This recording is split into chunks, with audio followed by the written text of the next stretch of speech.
रामकृष्ण हरी. मी युवा कीर्तनकार चैतन्य महाराज वाडेकर. मंडळी, काल दुपारपासून प्रसारमाध्यमांवर अनेक वेगवेगळ्या चुकीच्या पद्धतीच्या बातम्या माझ्या नावानं प्रसारित झालेल्या मी पाहिल्या.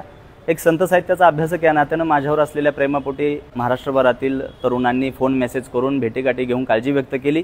मी सर्वांना सांगू इच्छितो की माझ्या कुटुंबाच्या वडिलोपार्जित जागेमध्ये अतिशय दबावतंत्र वापरून एका भांडवलदार बिल्डरानं जागा हडपण्याचा प्रयत्न केला आणि तदनंतर कोणत्याही प्रकारची सविस्तर खातरजमा न करता एक चुकीचा नरेटिव्ह सेट करण्याच्या दिशेनं आणि बदनामी करण्याच्या हेतूनं ज्या बातम्या पसरवल्या गेल्या त्या खरंच खूप निराशाजनक होत्या.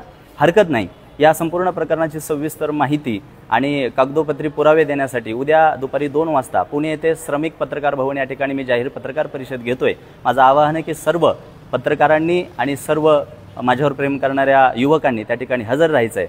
जरी वारकरी असलो तरी भले तरी देऊ काशीची लोंगोटी, नाठाळाची माता हनुकाठी या उक्तीप्रमाणे आम्ही शेतकऱ्यांची पोरं कोणाची मक्तेदारी सहन करणार नाही, एवढं निश्चित आहे.